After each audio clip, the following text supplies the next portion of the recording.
আল্লাহ যে আছে বোঝার জন্য আপনার বাড়ির ছোট্ট একটি মুরগির বাচ্চার দিকে তাকাবেন, তাহলে আপনি বুঝতে পারবেন আল্লাহ একজন আছে। ছোট্ট মুরগির বাচ্চা 2 ঘন্টা বয়স, 2 ঘন্টা বয়সের মুরগির বাচ্চাটি মা মুরগির কাছ থেকে হাঁটতে হাঁটতে 10 গজ দূরে গেল।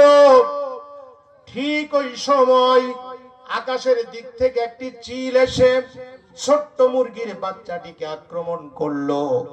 আপনি খেয়াল করে দেখবেন ছোট্ট মুরগির বাচ্চাটি ওই চিলের আক্রমণ থেকে বাঁচার জন্য দৌড় দিয়ে মা মুরগির কোলের ভিতরে লুকিয়ে যায়।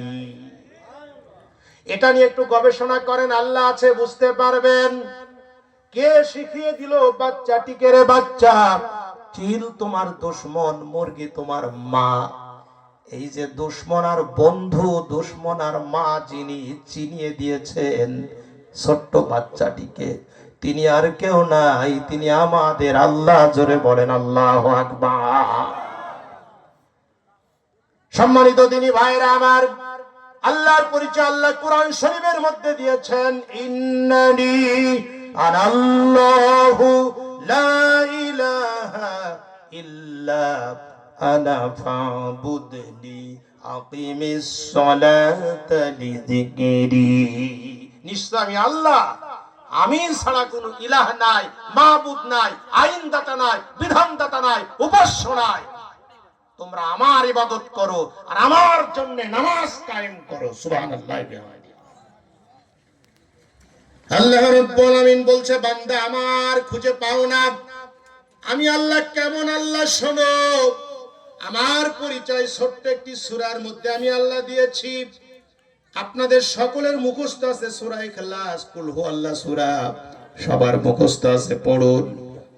কুল হু আল্লাহু আহাদ আল্লাহুস সামাদ লাম ইয়ালিদ ওয়া লাম ইউলাদ ওয়া লাম ইয়াকুল লাহু কুফুয়ান আহাদ।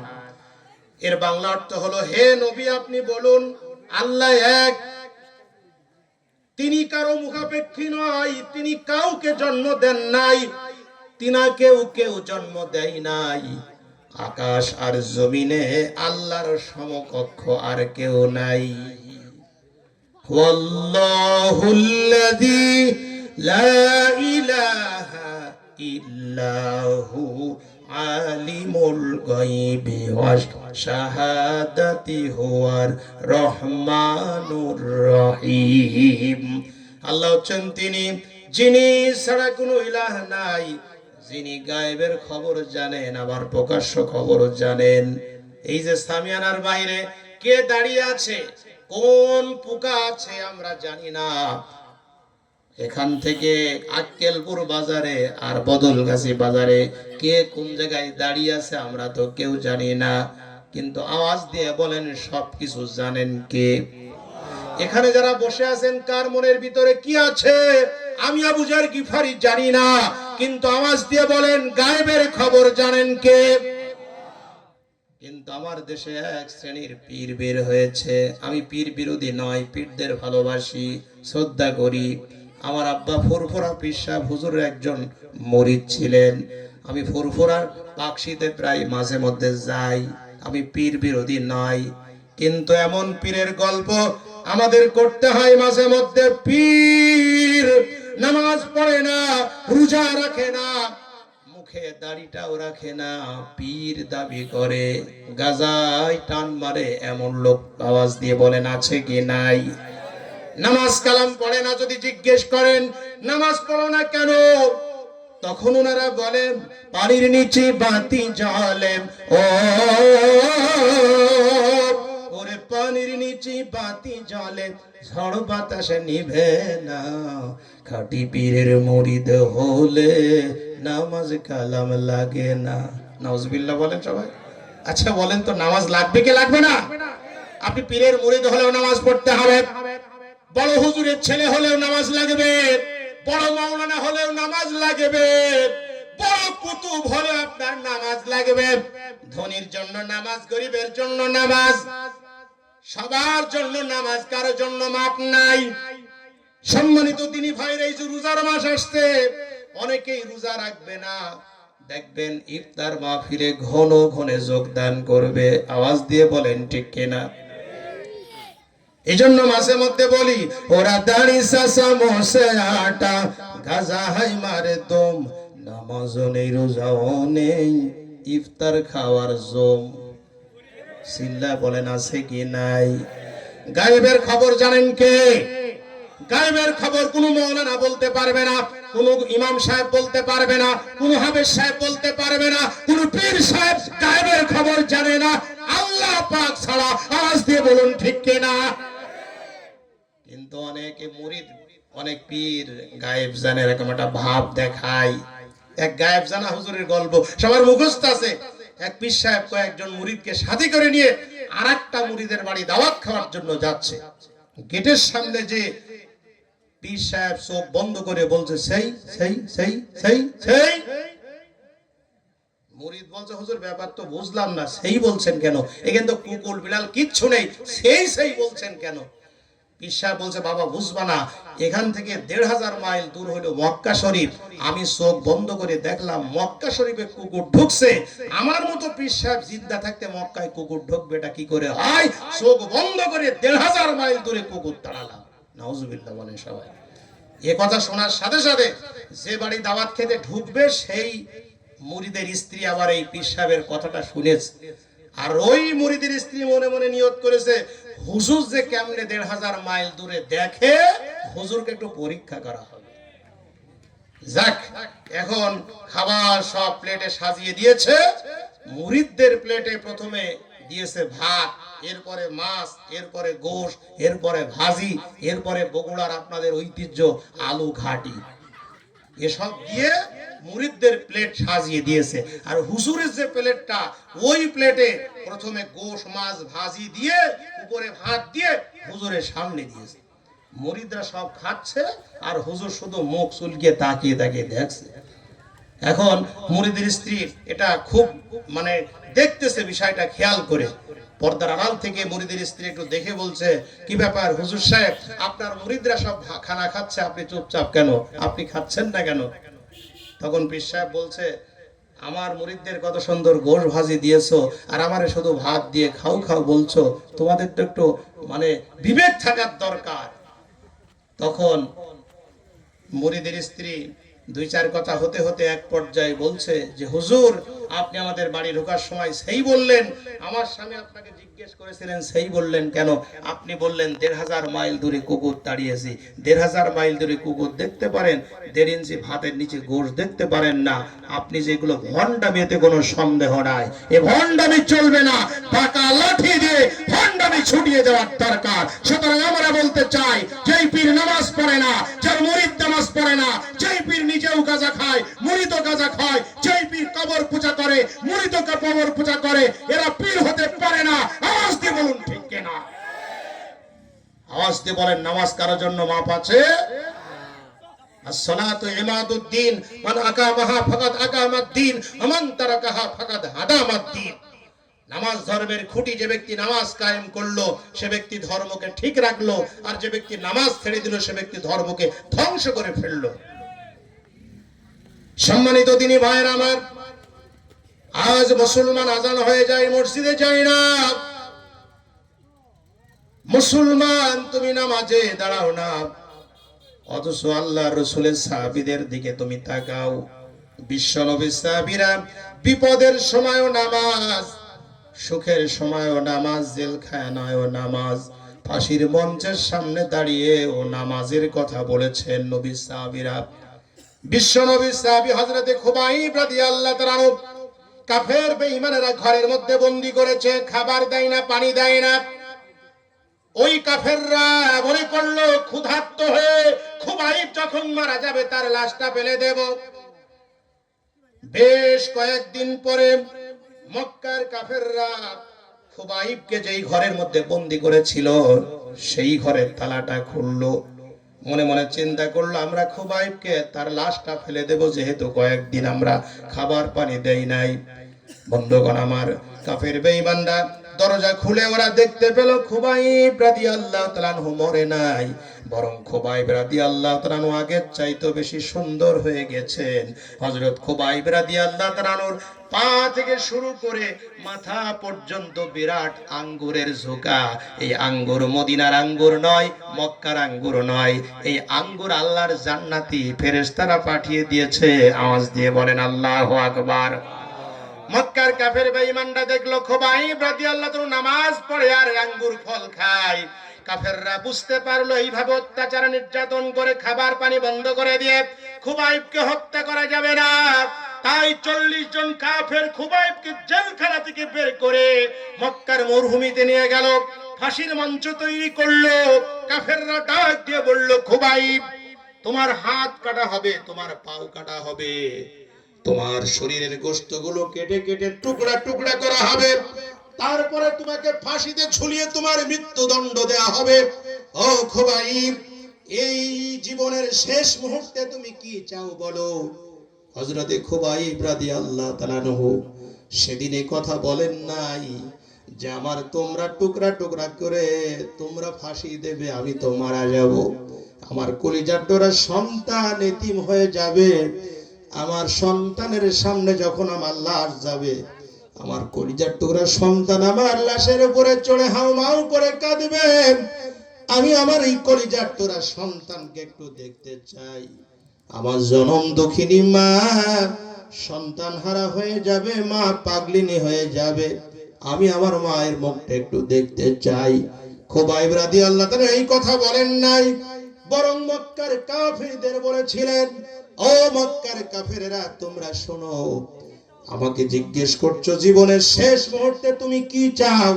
আমি আমার জীবনের শেষ মুহূর্তে আমার সন্তান দেখতে চাই না, আমি আমার মায়ের সাথে দেখা করতে চাই না, আমি আমার বাবার সঙ্গে দেখা করতে চাই না, আমি আমার স্ত্রীর সঙ্গে দেখা করতে চাই না, আমি আমার জীবনের শেষ মুহূর্তে আমি 2 রাকাত নামাজ পড়ে আমার আল্লাহর সঙ্গে আমি দেখা করতে চাই।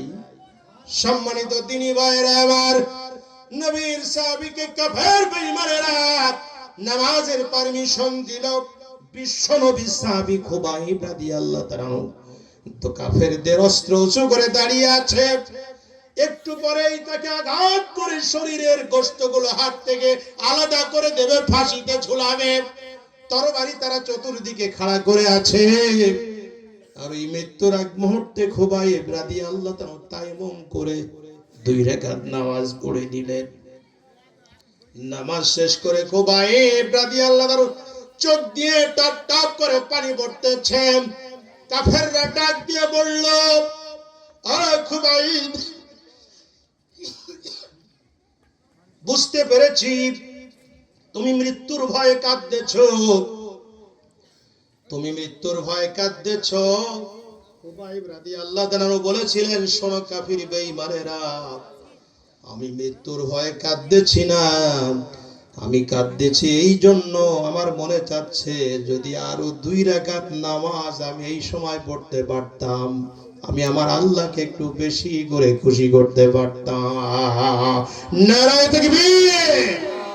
অত সহজে আল্লাহর জান্নাতে যাওয়া যাবে না, ঈমান আনতে হবে আল্লাহর উপরে, নামাজি হয়ে যেতে হবে, বিবিকে পর্দায় রাখতে হবে। মেয়েকে আমি কোনোদিন বুরকা পরার কথা বললাম না, আমার মেয়েটা অশ্লীল পোশাক পরে ড্যান্স করলো আমি কোনোদিন নিষেধ করলাম না, জান্নাতে যাওয়া যাবে না। আমি সুদ খাওয়া হারাম জেনে শুনে সুদের কারবারের সঙ্গে আমি জড়িয়ে থাকলাম, মদ খাওয়া হারাম, মদ খেয়ে মাতলামি করলাম, আমার বাবা মাকে আমি শ্রদ্ধা করলাম না, ছোটকে স্নেহ করলাম না, আলেমদের সম্মান করলাম না। বক্তব্যের মধ্যে বললাম সকাল বিকাল হুজুর ধর, হুজুর ধরে নাস্তা কর, মাথায় টুপি মুখে দাড়ি, ওদের পিঠে লাগাও বাড়ি। নবীর সুন্নতকে অপমান করলাম, আল্লাহ রাব্বুল আলামিনের বিধান মানলাম না, জমিনাল ঠেললাম, আমি অশ্লীল বেহায়াপনায় মেতে উঠলাম। আল্লাহর জান্নাতে যাওয়া যাবে না। ইকরার বিল লিসান, তাসদীক বিল জানান, আমাল বিল আরকান। মুখে স্বীকার করতে হবে আল্লাহ আছে, অন্তরে বিশ্বাস করতে হবে আল্লাহ আছে, আর আল্লাহর হুকুম মানতে হবে, আল্লাহকে ভয় করতে হবে। এই যে কদিন পরে রোজা আসতেছে, আল্লাহ বলছেন লাআল্লাকুম তাত্তাকুন, আমি আল্লাহ রোজা এই জন্য তোমাদের উপরে ফরজ করেছি যেন তোমরা মুত্তাকি হতে পারো, যেন তোমরা আল্লাহকে ভয় করতে পারো। আল্লাহকে যদি আমরা ভয় করতে পারি, আল্লাহর গোলামি যদি করতে পারি, আল্লাহর জান্নাত যাওয়া যাবে। শুধু জান্নাত নাই, আল্লাহকে যদি ভয় করি, আল্লাহর গোলামি করি, আল্লাহ দুনিয়াতে অনেক বিপদ থেকে বাঁচিয়ে দেবে। আর একবার জোরে বলেন আল্লাহু আকবার। সম্মানিত দিনী ভাইরা আমার, আল্লাহকে ভয় করলে, আল্লাহর গোলামি করলে, আল্লাহকে ভয় করলে, আল্লাহর গোলামি করলে আল্লাহ যে দুনিয়াতেই বিপদ থেকে বাঁচিয়ে দেয় তার বাস্তব এই ঘটনা আপনাদের জানা, বুখারী শরীফের হাদিস। আল্লাহ পাক দুনিয়াতেই বিপদ থেকে বাঁচিয়েছিলেন আল্লাহকে ভয় করার কারণে। আল্লাহ রাসূলের হাদিস, বুখারী শরীফের হাদিস, তিনজন যুবক, বনী ইসরাইলের তিনজন যুবক ভ্রমণ করার জন্য বের হলো। আমরা যেমন ভ্রমণ করার জন্য, পিকনিক করার জন্য কক্সবাজারে যাই, জাফলংয়ে যাই, সুন্দরবনে যাই, তিনজন যুবক, বনী ইসরাইলের তিনজন যুবক এরকম ভ্রমণ করার জন্য বের হলো। হঠাৎ বৃষ্টি শুরু হলো। বৃষ্টি থেকে বাঁচার জন্য তিনজন যুবক পাহাড়ের গর্তে আশ্রয় নিল। যেই না পাহাড়ের গর্তে আশ্রয় নিল, হঠাৎ বিশাল বড় একটা পাথর এসে ওই পাহাড়ের গুহার মুখটা আটকিয়ে গেল। লক্ষ্য করুন, এর ভিতরে যদি তিনটা পোকা পড়ে আর কোন দুষ্ট ছেলে এসে যদি এইভাবে পাত্রের মুখটা আটকিয়ে দেয়, তিনটি পোকার মৃত্যু ছাড়া কোনো উপায় নাই। তিনজন যুবক গর্তের মধ্যে পড়ে গেল, উপর থেকে বিরাট বড় পাথর চাপা পড়লো। তিনজন যুবক, তাদের মৃত্যু ছাড়া কোনো উপায় নাই। ওই তিনজন যুবক ওই গর্তের মধ্যে বসে পরামর্শ করলো, আমাদের জীবনে যদি আমরা কোনোদিন আল্লাহকে ভয় করে থাকি, আল্লাহর হুকুম মেনে থাকি, আল্লাহর ইবাদত করে থাকি, ভালো কাজ করে থাকি, তাহলে সে ওসিলায় যদি আল্লাহর কাছে বিপদ থেকে মুক্তি চাই, আল্লাহ এই বিপদ থেকে আমাদের মুক্তি দেবে। একজন যুবক ওই পাহাড়ের গুহায় থেকে আল্লাহর কাছে হাত তুলে বললেন, আল্লাহ, আমি একজন খারাপ মানুষ ঠিক আছে, তবে আমি গরিব মানুষের কখনো ঠগাই নাই, শ্রমিকদের সাথে কখনো খারাপ আচরণ করি নাই, শ্রমিকের গায়ের ঘাম শুকিয়ে যাওয়ার আগে তার মজুরি আমি পরিশোধ করেছি। একবার কিছু শ্রমিক নিয়েছিলাম, সব শ্রমিক মজুরি নিয়েছিল, কিন্তু একজন গরিব শ্রমিক মজুরি না নিয়ে বাড়ি গিয়েছিল। দীর্ঘদিন পরে ওই শ্রমিক আমার বাড়ি আসলো, আমাকে বলল, আপনার কাছে আমি মজুরি পাই। আমি তাকে বললাম, গোয়াল ভরা বকরি তোমার, তুমি এগুলো নিয়ে যাও। সে বলল, না, এত বকরি তো আমার নাই, আমি তো একদিনের মজুরি পাই। আমি তাকে বললাম, তোমার ওই একদিনের টাকা দিয়ে আমি ব্যবসা করে এত সম্পদ আল্লাহ আমার দিয়েছে, সুতরাং এগুলো আমার না, এগুলো তোমার। আমি তার সব বকরিগুলো দিয়েছিলাম। ওগো আল্লাহ, এই যে তোমাকে ভয় করে শ্রমিকের হক আমি, গরিবের হক আমি বুঝ করে দিলাম, গরিবের টাকা আমি আত্মসাৎ করলাম না। গরিবদের টাকা আত্মসাৎ করে খাওয়া মানে জাহান্নামের আগুন খাওয়া। ওগো আল্লাহ, এই যে গরিবের হক আমি বুঝ করে দিয়েছি, মানুষের হক আমি বুঝ করে দিয়েছি, শ্রমিকের সাথে যে ভালো আচরণ করেছি, এই যে তোমাকে ভয় করে এই কাজটা করেছিলাম, তুমি মেহেরবানি করে ওসিলায় গুহার মুখ থেকে পাথর সরিয়ে দাও। হাদিসের মধ্যে আছে, সঙ্গে সঙ্গে গুহার, পাহাড়ের গুহার মুখ থেকে, গর্তের মুখ থেকে পাথর অল্প একটু সরে গেল। আওয়াজ দিয়ে বলেন, বিপদ থেকে মুক্তি দেওয়ার মালিক কে? সব ক্ষমতার মালিক আমার আল্লাহ। আমার আল্লাহ ইচ্ছা করলে মুহূর্তের ভিতরে সাগরকে নগর বানাতে পারেন, নগরকে সাগর বানাতে পারেন, প্রেসিডেন্টকে ফকির বানাতে পারেন, ফকিরকে প্রেসিডেন্ট বানাতে পারেন, রাতকে দিন বানাতে পারেন, দিনকে রাত বানাতে পারেন, চিন্তাকে মুর্দা বানাতে পারেন, মুর্দাকে জিন্দা বানাতে পারেন। আমার আল্লাহ ইচ্ছা করলে বিশাল বড় পাহাড়ের মতো পাথরকে আমার আল্লাহ সরায় দিতে পারে। আওয়াজ দিয়ে বলেন ঠিক কিনা? দুই নম্বর যুবক আল্লাহকে ডাক দিয়ে বললেন, ওই গর্তের ভিতর থেকে দুই নম্বর যুবক আল্লাহকে ডাক দিয়ে বললেন, আল্লাহ, আমি তোমার বান্দা, অনেক অন্যায় করেছি ঠিক আছে, তবে আমি একদিন আমি তোমাকে ভয় করেছিলাম। সেই ভয়টা হলো আল্লাহ, আমার একটা সুন্দরী চাচাতো বোন ছিল, আমি আমার চাচাতো বোনকে কুপ্রস্তাব দিতাম, খারাপ প্রস্তাব দিতাম, আমার চাচাতো বোন কোনোদিন রাজি হতো না। একদিন আমার ওই সুন্দরী চাচাতো বোন ক্ষুধার যন্ত্রণায় কাতর হয়ে আমার বাড়ি এসে বসলো। ভাইয়া, আমি কয়েকদিন হলো রান্না করতে পারি নাই, ছেলে মেয়েগুলির মুখে কোনো খাবার তুলে দিতে পারি নাই, তোমার তো অনেক সম্পদ আছে, তুমি একটু আমারে দাও, 100 দিনার আমারে দাও, আমি 100 টাকা দিয়ে বাজার করে সন্তানদের খাওয়াবো। ও আল্লাহ, আমি যুবক মানুষ, আমার ওই স্বাস্থ্য বোনটাকে বললাম তোমাকে 100 টাকা দেব, বিনিময়ে একটা রাত আমি তোমার সঙ্গে থাকতে চাই। আমার স্বাস্থ্য বোন রাজি হয়ে গেল, আমি 100 টাকা দিলাম, আমার চাচতো বোন বাড়ি চলে গেল। গভীর রাত্রে আমি আমার চাচতো বোন যেই ঘরে থাকে, আমি ওই ঘরের মধ্যে প্রবেশ করলাম, আমি আমার চাচতো বোনের হাত স্পর্শ করলাম। এরপরে আমি লক্ষ্য করে দেখলাম আমার ওই চাচতো বোনের চোখ দিয়ে টপ টপ করে পানি পড়ছে, গায়ের পশমগুলি খাড়া হয়ে গেছে। আমি আমার চাচতো বোনটাকে ডাক দিয়ে বললাম ভাইয়া, আমি আমার স্বাস্থ্য বোনটাকে ডাক দিয়ে বললাম কি ব্যাপার, তুমি কাঁদছো কেন? আমি তো টাকার বিনিময়ে তোমার সাথে রাত কাটাতে এসেছি, তুমি কাঁদছো কেন? আমার ওই স্বাস্থ্য বোন ওই সময় চোখের পানি ছেড়ে দিয়ে বলেছিল ভাইয়া, দুনিয়ার কেউ যেটা দেখে না সেটা দেখে আল্লাহ, তোমার সাথে এখন আমি জিনা করব, খারাপ কাজ করব, ফেরেশতারা এটা ভিডিও করবে, কিয়ামতের ময়দানে আল্লাহ পাক তোমাকে এবং আমাকে একা একা আলাদা করে ডাক দিয়ে এই ভিডিওটা দেখাবে, তখন জাহান্নাম ছাড়া কোনো উপায় হবে না। এই জন্য আমি কাঁদতেছি।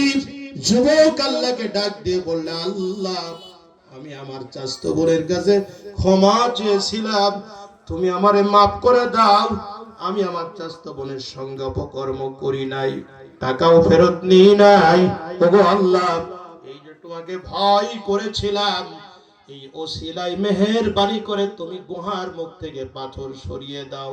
হাদিস শরীফের মধ্যে আছে সঙ্গে সঙ্গে ওই গুহার মুখ থেকে, গর্তের মুখ থেকে পাথর আর একটুখানি সরে গেল। জোরে জোরে বলেন আল্লাহু আকবার, নারায়ে তাকবীর।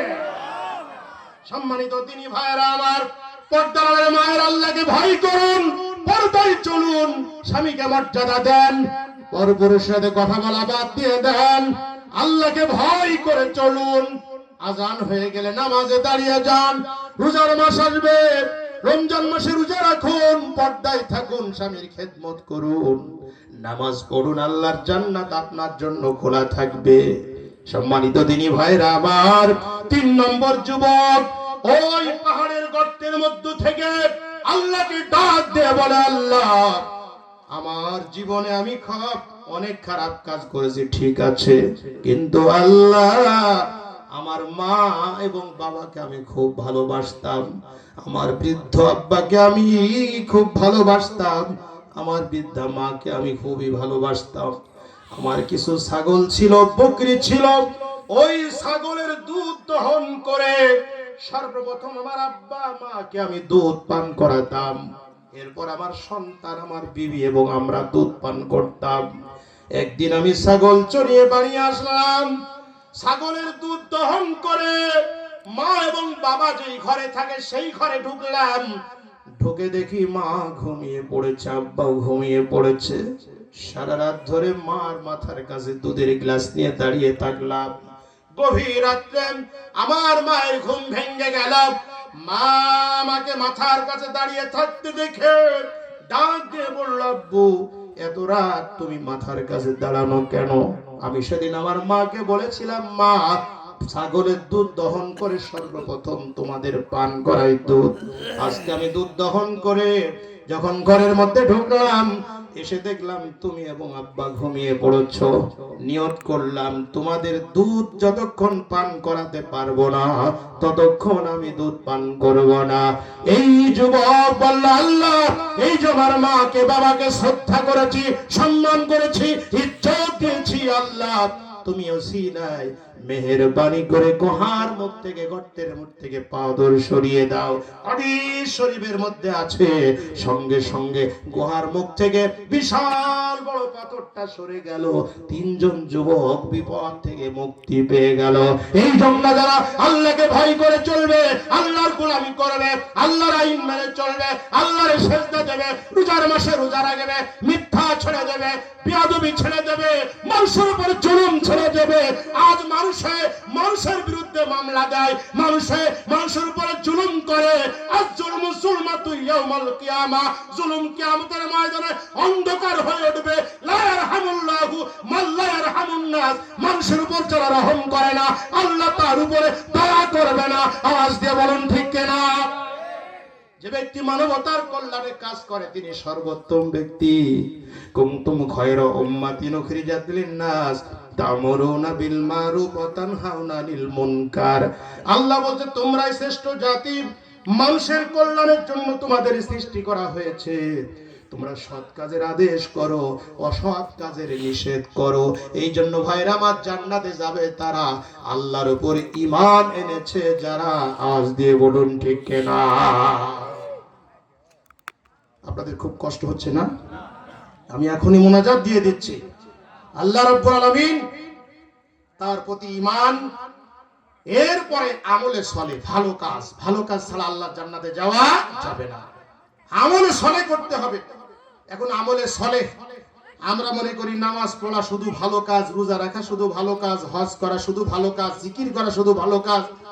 মাশাআল্লাহ, এগুলো যে ভালো কাজ এতে কোনো সন্দেহ নাই, কিন্তু সব থেকে ভালো কাজ কি আপনাকে আমাকে জানতে হবে।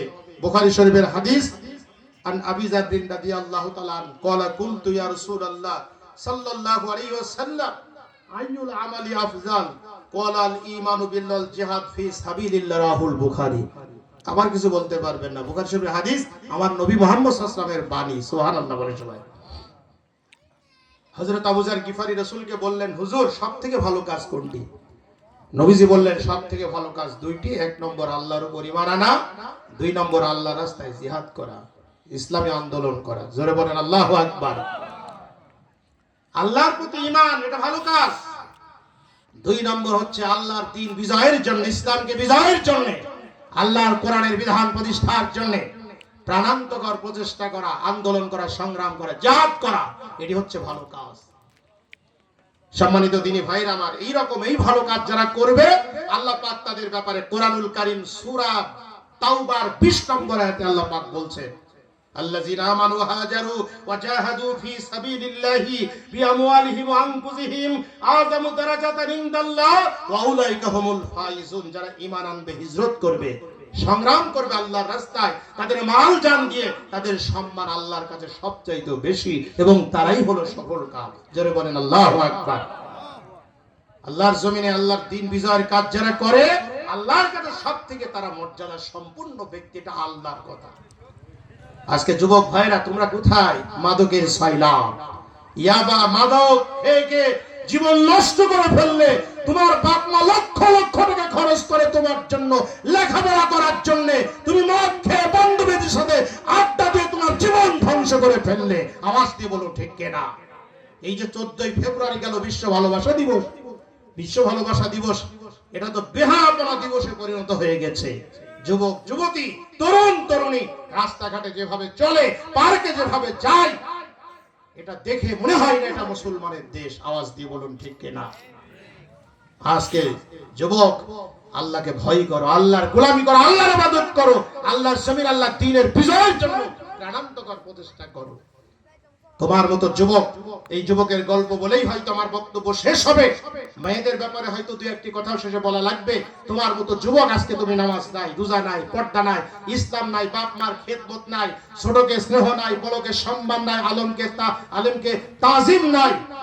আজকে রোজার মাসে তুমি রোজা রাখবা না, গোপনে তুমি সিগারেট ধরিয়ে খাবা, পর্দা দিয়ে চা খাবা। তুমি অহংকার করে চলো। যুবক, আল্লাহকে ভয় করো। এই যে তোমার লক্ষ হাজার হাজার টাকা তোমরা সিগারেট খেয়ে নিশা করে শেষ করো। এই যে শীতের মৌসুমটা গেল, সিগারেট খেয়ে, গাঁজা খেয়ে টাকা টাকা নষ্ট না করে সেই টাকাগুলো 10 জন বন্ধু যদি 10,000 টাকা গুছিয়ে এলাকার গরিব মানুষদের কম্বল কিনে যাও, আল্লাহর আরশ পর্যন্ত খুশি হয়ে যাবে। আওয়াজ দিয়ে বলুন ঠিক কি না? ভালো কাজ করে যুবক। তোমার মতো যুবক কোন দিকে আর নবীর সাহাবীরা কোন দিকে ছিল লক্ষ্য করো। নবী সাহাবী হযরত হুযায়ফা রাদিয়াল্লাহু তাআলা আনহু বিয়ে হয়ে গেছে বাসর ঘর, কিন্তু এমন সময় ডাক আসলো ইসলাম আর দুনিয়ায় কাফেররা রাখবে না, ইসলামকে রক্ষা করার জন্য ময়দানে নামতে হবে। নবীর প্রিয় সাহাবী বিয়ে হয়ে গেছে, বাসর ঘরে ঢুকবে এমন সময় নবীজির পক্ষ থেকে একটা চিঠি আসলো। হযরত হুযায়ফা রাদিয়াল্লাহু তাআলা আনহু চিঠি খুলে দেখলেন আল্লাহর নবী লিখেছেন, হুযায়ফা তুমি যেখানেই থাকো না কেন আমার চিঠি পাওয়া মাত্র আমার সাথে দেখা করো, কারণ কাফের বেঈমানরা ইসলাম আর দুনিয়ায় রাখবে না, ওদের প্রতিরোধ গড়ে তুলতে হবে। তুমি যেখানেই থাকো আমার সঙ্গে মদিনার মসজিদে তুমি দেখা করো। ও আমার যুবক ভাইরা চিন্তা করুন, বিয়ের পিড়িতে বসবে, বাসর ঘরে ঢুকবে, ফুল সজ্জার রাত, আহারে রাসূলের কথা শোনা কতটা কঠিন, কিন্তু নবী সাহাবী হযরত হুযায়ফা তোমার মতো যুবক আর বাসর ঘরে ঢুকলেন না। যুদ্ধের পোশাক পরে লোহার হেলমেটটা মাথায় দিয়ে ঘোড়ার উপরে চলে কয়েকজন আত্মীয় স্বজনকে ডাক দিয়ে বললেন, ও আমার একান্ত আপনজনেরা, জিহাদের ডাক এসে গেছে, আজ আমি আর বাসর ঘরটা করতে পারলাম না, আমার বিবির কোনো হক আদায় করতে পারলাম না, আমার জীবনের শেষ সালামটুকু বিবির কাছে পৌঁছিয়ে দিও, এই কথাটা বলে দিও, আমি যদি শহীদ হয়ে যাই জান্নাতে বিবির সঙ্গে আবার দেখা হবে। হযরত হুযায়ফা রাদিয়াল্লাহু আনহু দিন কামের রাস্তায় বেরিয়ে পড়লেন, মসজিদে নববীতে চলে গেলেন, সারা রাত মসজিদে নববীতে থাকলেন। বিশ্বনবী সাল্লাল্লাহু আলাইহি ওয়াসাল্লাম আরো অনেক সাহাবায়ে কেরাম যুদ্ধের জন্য অপেক্ষা করছিলেন। মসজিদে নববীতে নবীজি মসজিদে নববীতে ফজরের আজানের পর নিজে ইমামতি করলেন। নামাজ শেষ করার পর আল্লাহর নবী মসজিদের মেম্বারে বসলেন, সাহাবীদের যুদ্ধের ময়দানের দায়িত্বগুলো ভাগ করে করে দিচ্ছিলেন। এমন সময় আরেকজন পিয়ন এসে হযরতে হুযায়ফার হাতে নতুন বর, হুযায়ফার হাতে আরেকটা কাগজ দিলেন। হুযায়ফা ওই চিঠি পড়তে শুরু করলেন, দেখলেন বিবি, নতুন বিবি চিঠি লিখেছে। বিবি চিঠি লিখতে যে বিবির চোখের পানিতে চিঠির পৃষ্ঠাটা ভিজে গিয়েছে। বিবি লিখেছে, স্বামী গো, আপনার সঙ্গে আমার বিয়ে হলো, আমি বাসর ঘর অপেক্ষা করছি, হঠাৎ শুনলাম আপনি নাকি বাতিল শক্তির মোকাবেলা করার জন্য জিহাদের ময়দানে চলে যাচ্ছেন। ও আমার স্বামী গো, আপনি যাবেন, আমি কোনো আপত্তি করি না, তবে আপনি যুদ্ধে যাওয়ার আগে আমার সঙ্গে একটু দেখা করে যান, আপনাকে এক নজর আমি দেখতে চাই। বিশ্বনবী সাহাবী হুযায়ফা চিঠি পড়তেছে, চোখ দিয়ে টপ টপ করে পানি পড়তেছে। আল্লাহর নবী বিশ্বনবী আমার মসজিদের মেম্বার থেকে সাহাবীর চোখের দিকে তাকিয়ে দেখে সাহাবী হুযায়ফার চোখে পানি, হাতে চিঠি। নবীজি ডাক দিয়ে বললেন, ও হুযায়ফা কেন কাঁদছো, কি হয়েছে তোমার? হুযায়ফা বিয়ের সব ঘটনা, বাসর ঘরের ঘটনা, ফুল সজ্জার ঘটনা বিশ্বনবীকে বললেন। আল্লাহর নবী ছিলেন ওমা আরসালনাকা ইল্লা রাহমাতাল লিল আলামিন। আল্লাহ নবী ছিলেন বিশ্ববাসীর জন্য রহমত। আল্লাহ রাসূল হুযায়ফার এই কথা শুনে মায়া হলো। নবীজি হুযায়ফাকে অনুমতি দিলেন, হুযায়ফা তুমি যে বিয়ে করেছো আমি জানতাম না, যাও বাসর ঘরে যাও, বিবির সাথে পরামর্শ করো, বিবি যদি অনুমতি দেয় তাহলে জিহাদের ময়দানে আসবা। নবীর প্রিয় সাহাবী হুযায়ফা ঘোড়ায় চড়ে সাঁ সাঁ করে আবার বাড়িতে গেলেন। বিবিকে ঘরের বাহিরে থেকে সালাম দিয়ে ডাক দিয়ে বললেন, বিবি গো, আমি তোমার কাছে জন্মের মতো বিদায় নিতে আসলাম, জিহাদের ডাক এসে গেছে, ইসলাম কাফের বেঈমানরা আর দুনিয়ায় রাখবে না, আল্লাহ নবীকে ওরা দুনিয়ায় রাখবে না, কোরআন ওরা দুনিয়ায় রাখবে না, জিহাদের ডাক এসেছে, বিবি তুমি আমারে মাফ করে দিও, আমি তোমার কোনো হক আদায় করতে পারলাম না।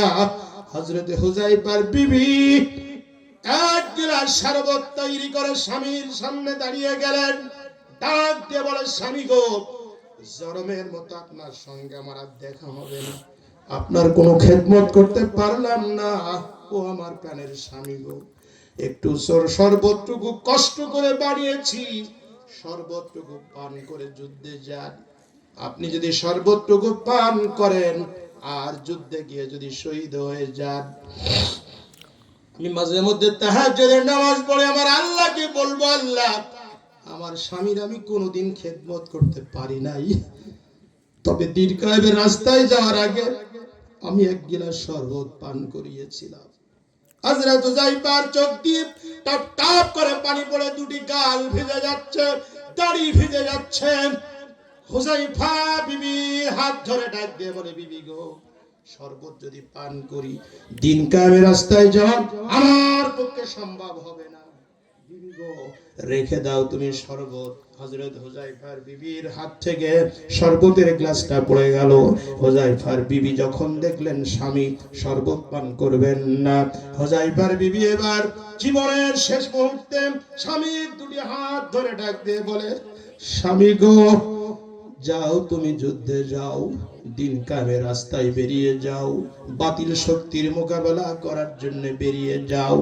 তবে তোমার আমি একটা দাবি তোমার কাছে আমি করি, জিহাদের ময়দানে গিয়ে যদি শহীদ হয়ে যাও, আল্লাহ যদি তোমার জান্নাতের ফয়সালা করে দেয়, তুমি আল্লাহর কাছে একটু বলবা যে আমার বিবিকে একসাথে একটু জান্নাতে জায়গা আল্লাহ তুমি দিও।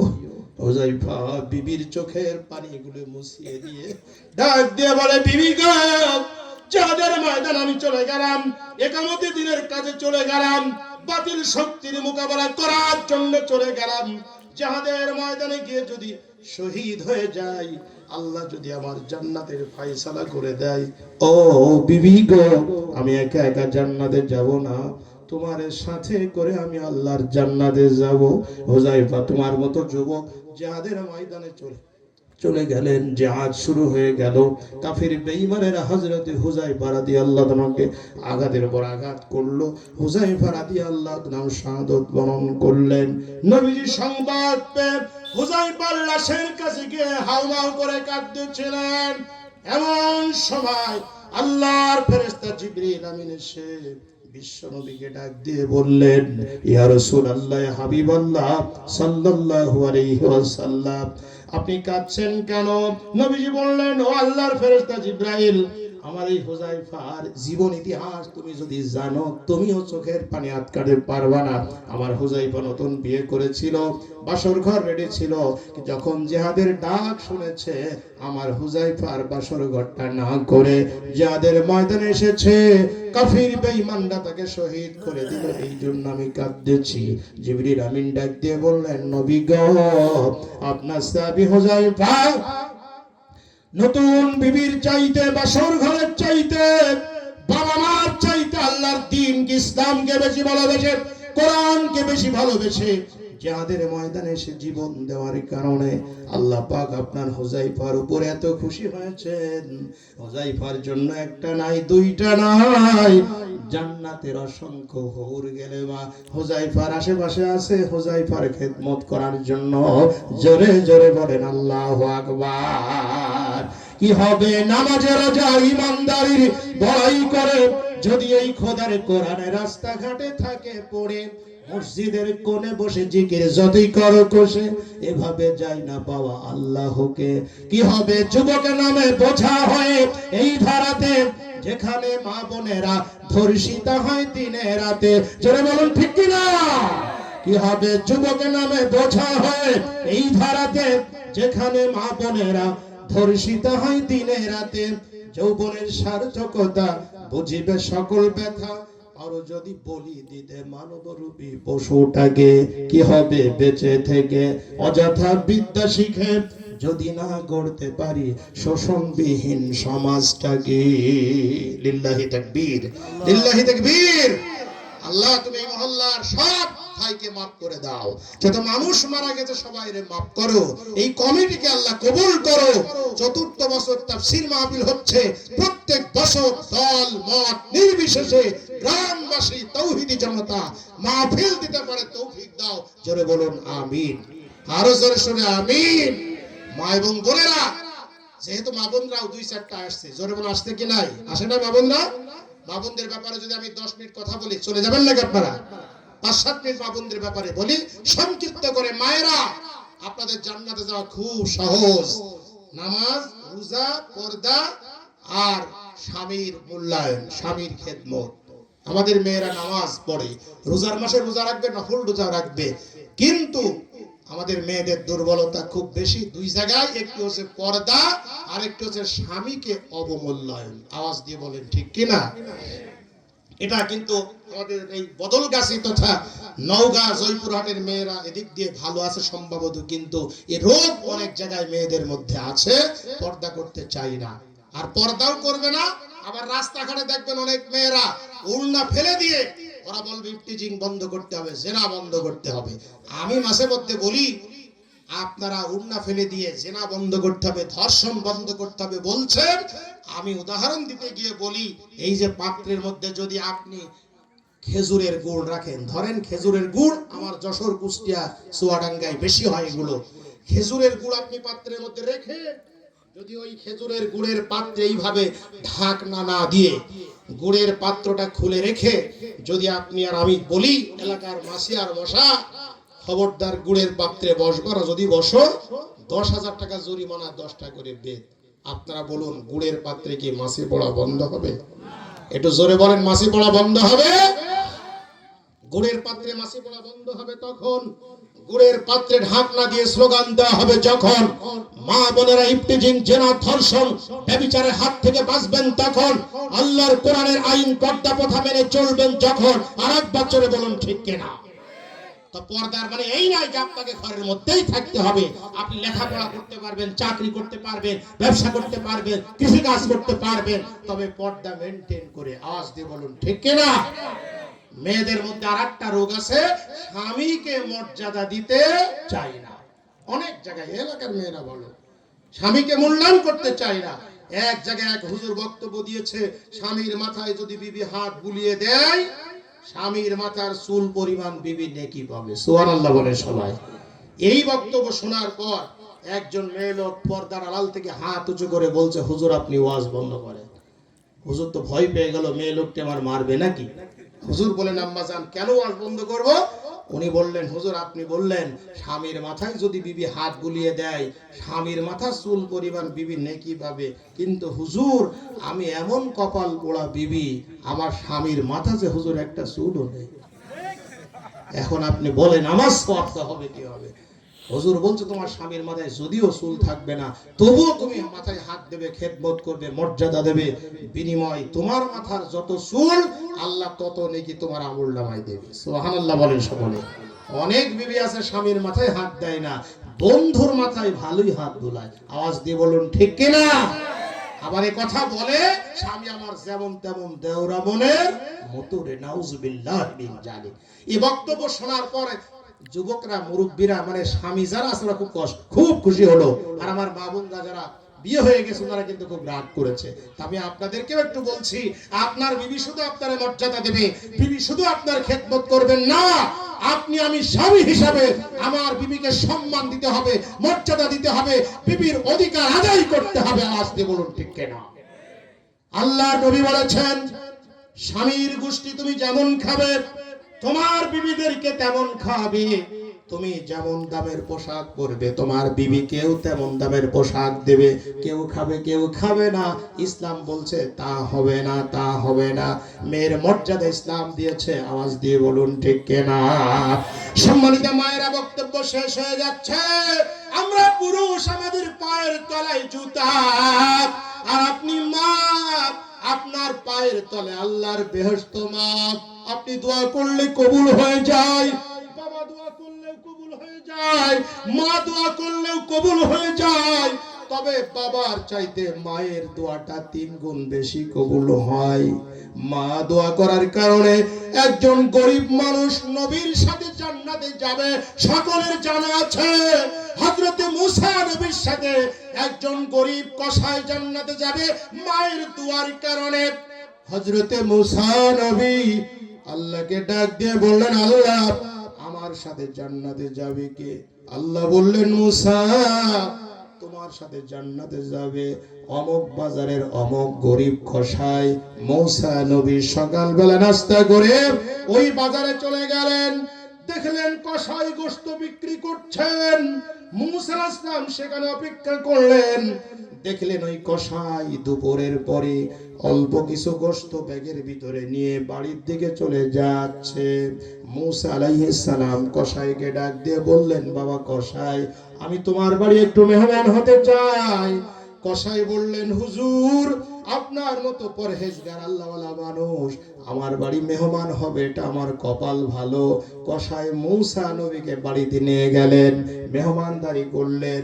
এবার কসাই মূসা আলাইহিস সালামকে বললেন, হুজুর, আপনি মেহমান খানায় বিশ্রাম করুন, আমার বাড়ির ভিতরে কাজ আছে। মূসা আলাইহিস সালামকে মেহমান খানায় রেখে কসাই বাড়ির ভিতরে গেলেন। অনেকক্ষণ পরে কসাই মূসা নবীর সাথে দেখা করলেন। মূসা নবী কসাইকে ডাক দিয়ে বললেন, বাবা কসাই, আমি মেহমান, তুমি মেজবান, আমাকে ঘরের মধ্যে রেখে তুমি কোথায় গিয়েছিলে, কি করছিলে তুমি বলো।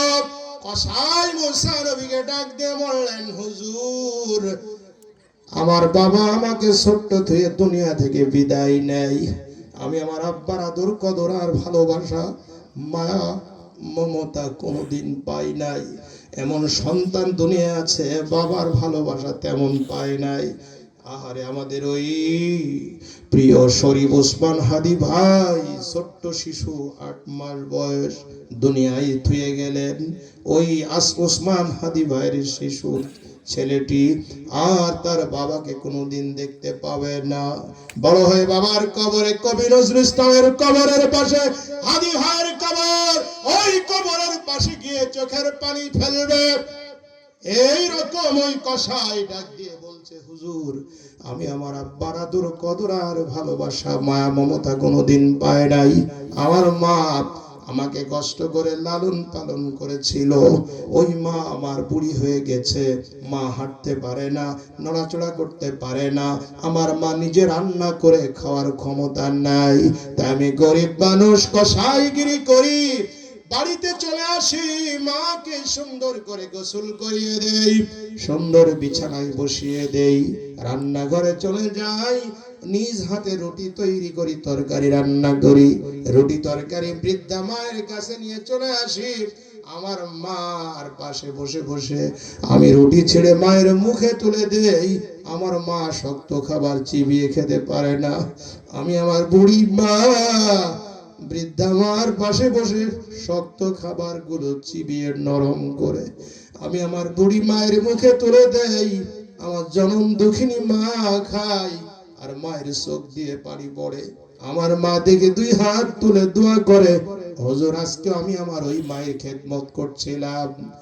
আল্লাহর পয়গম্বর মুসা নবী কসাইকে ডাক দিয়ে বললেন, বাবা কসাই, তোমার বাবা তোমাকে ছোট্টবেলায় থেকে দুনিয়া থেকে বিদায় নিয়েছে, তোমার মা তোমাকে কষ্ট করে লালন পালন করেছে, সেই মাকে তুমি শক্ত খাবারগুলো চিবিয়ে নরম করে তুমি তোমার মায়ের মুখে তুলে দিয়েছো। তোমার মার কলিজা ঠান্ডা হয়ে গেছে, তোমার মা তোমার উপরে খুশি হয়ে এই দোয়া করে, রব্বুল আলামিন, আমার কলিজার টোরা সন্তান মুসা, কলিজার টোরা সন্তান কসাই, এই গরিব কসাইকে মুসা নবীর সাথে তুমি জান্নাত দিও। ও কসাই, আমি তোমার বাড়ি এসেছি তোমাকে সুসংবাদ দেওয়ার কারণে, তোমার মায়ের খেদমত করার কারণে। তুমি একজন গরিব কসাই হওয়া সত্ত্বেও আমার সাথে জান্নাতে যাবে। জোরে জোরে বলেন আল্লাহু আকবার। আল্লাহর বান্দার এক্ষুনি দোয়া হয়ে যাবে। জানেন, ওই মা দুনিয়ায় কার নাই, কবরের মধ্যে মা হাত পেতে আছে। ও আমার কলিজার টোরা সন্তান, আমার জন্য একটু চোখের পানি ছেড়ে দোয়া করো। বাবা যার কবরে চলে গেছে, বাবা হাত পেতে আছে, দোয়া করো। কবরের মধ্যে জাহান্নামের আগুনে হয়তো বাবা মা দাও দাও করে জ্বলছে। অনেকের সন্তান কবরের মধ্যে বাবার কাছে দোয়া চাচ্ছে, দাদা দাদি কবরের মধ্যে তারা আপনার কাছে দোয়া চাচ্ছে, দোয়া হবে তাদের জন্য। আল্লাহর বান্দারা, আমাকে ছোট্ট একটা চিঠি দেওয়া হলো, হুজুর, এই ঈদগার জন্য যদি কোনো কেউ দেয় তাহলে অল্প সময়ের মধ্যে নিয়ে বাবা মা দাদা দাদি নানির জন্য, এই গ্রামে কবরবাসীর জন্য দোয়া করেন। আল্লাহর এমন কোন বান্দা কি আছেন হুজুর মোনাজাতের আগ দিয়ে মা আমার কবরে চলে গেছে, বাবা মার কবরে চলে গেছে, টাকা পয়সা কিচ্ছু নিয়ে যায় নাই, আমি আমার মায়ের জন্য 500, বাবার জন্য 500, 1000 টাকা দেব, এমন একজন ব্যক্তি প্রথমে যদি একটু বলেন, আমি তার নাম ধরে তার বাবা মার জন্য দোয়া করব, আপনার জন্য দোয়া করব। 1000 টাকা আমি বেশি চাই নাই, সামান্য 1000 টাকা একজন ব্যক্তি ভিতর থেকে বলেন হুজুর ইনশাআল্লাহ এই ঈদগার মাহফিল উন্নয়নের জন্য করা হয়েছে, 1000 টাকা আপনি দেব, এমন একজন ব্যক্তি আল্লাহু আকবার বলে প্রথমে যদি হাত তোলেন, আপনার দেখা দেখি যত মানুষ দেবে সমস্ত মানুষের সওয়াবের একটা অংশ আপনার আমলনামায় লেখা হবে। একজন ব্যক্তিকে নাই যে হুজুর ইনশাআল্লাহ এই ঈদগার জন্য 1000 টাকা উন্নয়নের জন্য দান করব, এমন একজন ব্যক্তিকে হবে না। আল্লাহ পাকের রাস্তায় যদি কেউ দান করে আল্লাহ পাক তার সব সম্পদকে বাড়িয়ে দেয়। নারায়ে তাকবীর। লেখেন আমার চাচার নাম কি? চাচা আমার চাচা যারা 1000 টাকা ঈদগার উন্নয়নের জন্য দান করেছেন, আমার চাচার কবর করব না ফাঁকা, আল্লাহ জান্নাতে হয় যেন বাপ মা ছেলে মেয়ে একসাথে থাকা। আমিন আমিন আল্লাহ আমিন। দানকারীর জন্য হয় জামিন। আল্লাহর বান্দারা মুনাজাত না করে কেউ যাবেন না, একটি টাকাও দেবেন না, তাতে আমি খুশি থাকবো, কিন্তু মোনাজাত না করে গেলে কিন্তু আমার খুবই কষ্ট হবে। সম্মানিত সভাপতি সাহেব, ডান দিকে সভাপতি সাহেব তো নাকি, সভাপতি সাহেবের কাছে 5000 টাকা যদি দেয় ঈদগার জন্য, এতগুলো মানুষ আপনারা যাকে সভাপতি বানিয়েছেন সম্মানিত একজন ব্যক্তি, ঈদগার উন্নয়নের জন্য আগেও